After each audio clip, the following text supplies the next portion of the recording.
Want to lock your Facebook profile officially? Here's how to do it. First, open the Facebook app on your device.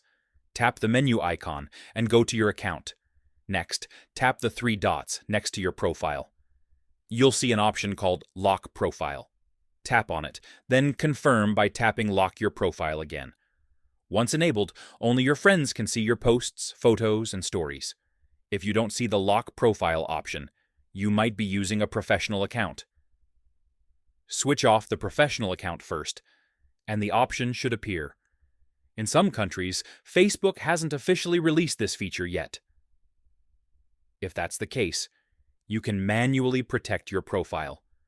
Go to Settings and Privacy, scroll to Audience and Visibility, and select how people find and contact you.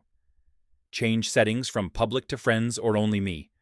Then check Followers and Public Content, and set that from Public to Friends or Only Me as well. And that's it! Your Facebook profile is now locked and private.